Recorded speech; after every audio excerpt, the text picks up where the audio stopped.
कक्षा 9वीं विषय संयुक्त हिंदी पाठ 7वां छोटा जादूगर। जयशंकर प्रसाद इन्होंने लिखा हुआ यह जो पाठ है, यह पाठ एक विशेष घटना के आधार पर आधारित है। यह एक संवादात्मक कहानी भी कहलाती है। प्रस्तुत कहानी में लेखक ने लड़के के जीवन संघर्ष और चातुर्यपूर्ण साहस को उजागर किया हुआ है।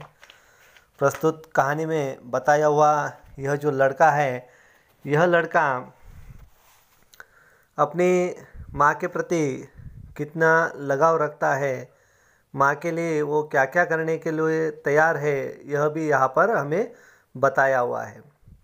हमारे जीवन में महत्वपूर्ण जो लोग रहते हैं उसमें माँ का जो स्थान है वह अनन्य साधारण रहता है। और उसी प्रकार इस कहानी में भी यह जो लड़का है, इस लड़के के मन में अपने माता के प्रति जो कुछ भी आदर भाव है, प्रेम है, यह लेखक ने यहाँ पर हमें बताया हुआ है। लेखक कहते हैं, कॉर्निवाल के मैदान में बिजली जगमगा रही थी। हंसी और विनोद का कलनाद गूंज रहा था। मैं खड़ा था उस छोटे फुहारे के पास जहाँ एक लड़का चुपचाप देख रहा था। यानी लेखक एक मैदान में खड़े थे और वह एक दूसरे लड़के का जो कुछ भी वहाँ पर जो उसका खेल हो रहा था, उस खेल को वो चुपचाप से देख रहे थे। वहाँ पर एक लड़का जो है, उसके गले में फटे कुर्ते के ऊपर से एक छोटी सी सूत की रस्सी पकड़ी थी और जेब में कुछ ताश के पत्ते थे। उसके मुंह पर गंभीर विषाद के साथ धैर्य की रेखाएं थी। उसकी ओर न जाने क्यों आकर्षित हुआ, उसके अभाव में भी संपूर्णता थी। मैंने पूछा, क्यों जी, तुमने इसमें क्या देखा?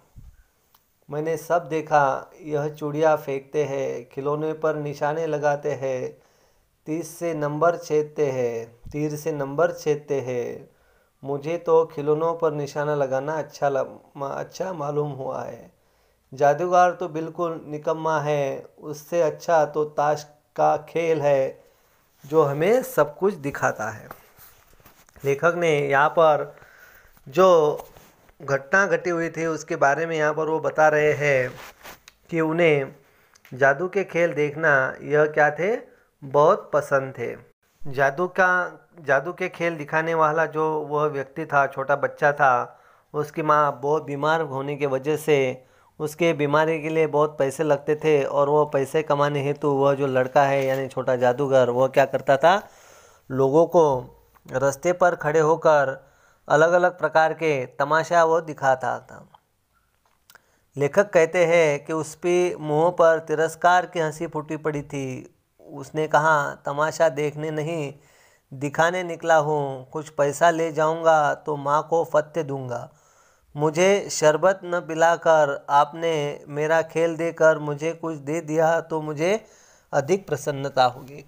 यानी वो जो छोटा मासूम लड़का है वह क्या करता है, लेखक को कहता है कि मुझे शरबत की बजाय आप मुझे वो पैसे दे दो, जिस पैसे की वजह से मैं क्या करूँगा, अपनी माँ के इलाज के लिए कुछ दवा पानी के जो खर्चा है मैं उसमें से वह कर लूँ। लेखक ने उसकी निश्चय भरी बातें देखकर वह क्या हो गए, एकदम निश्वास हो गए।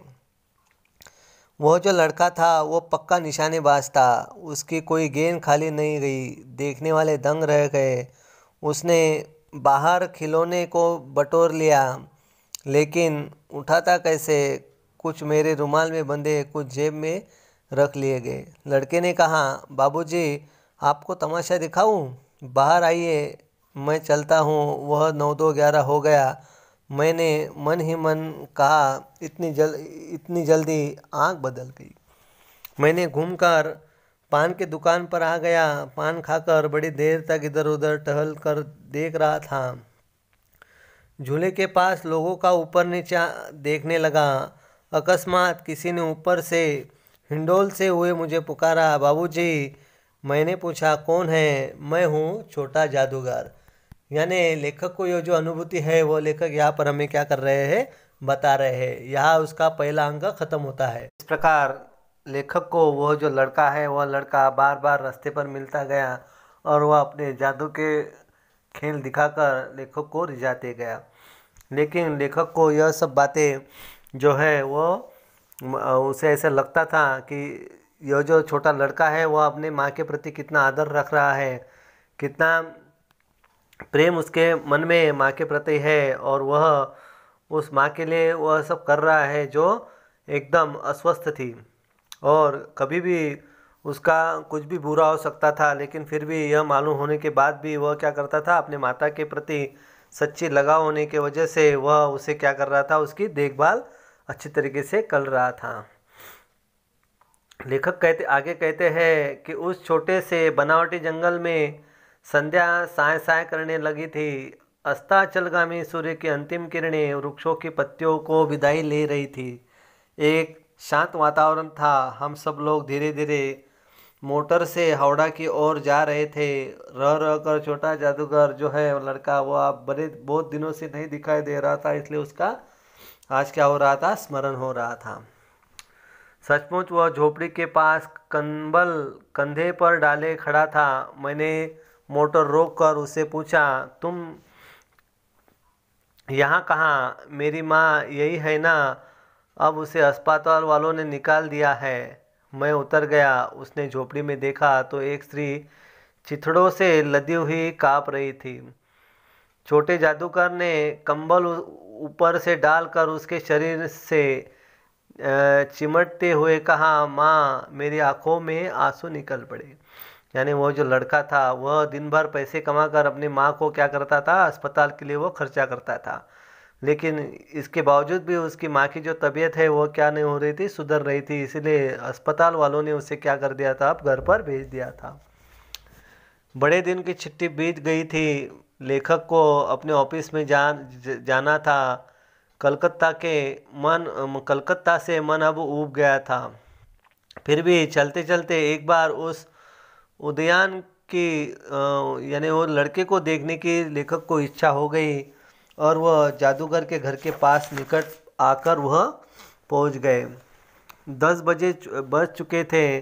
मैंने देखा कि उस निर्मल धूप में सड़क के किनारे एक कपड़े पर छोटे जादूगर का रंगमंच सजा था।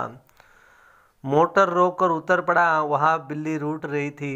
भालू मनाने चला था। ब्याह की तैयारी थी। सब होते हुए भी जादूगर की वाणी में वो प्रसन्नता की हमेशा की तरह प्रसन्नता नहीं थी। जब वो औरों को हंसाने की चेष्टा कर रहा था तब वह स्वयं काँप रहा था, क्योंकि उसके माता की जो तबीयत है वो क्या हो रही थी, अब काबू से बाहर हो गई थी और वो कभी भी मरने वाली थी। और फिर भी उस अवस्था में वो क्या कर रहा था, माँ के लिए पैसा इकट्ठा करने का वो क्या कर रहा था, प्रयास कर रहा था। और जब लेखक ने उसे पूछा कि आज तुम्हारा खेल जमा क्यों नहीं, माँ ने कहा है, तब उस छोटे बालक ने, छोटे जादूगर ने लेखक से कहा कि माँ ने आज मुझे कहा है कि तुम जल्द से जल्द घर पर वापस आ जाओ, क्योंकि मेरी आखिरी घड़ी नज़दीक आ चुकी है। और फिर लेखक यह सब सुनकर एकदम दुखी हो गए और वह उस जादूगर के पीछे पीछे उसकी झोपड़ी की तरफ वह चले गए।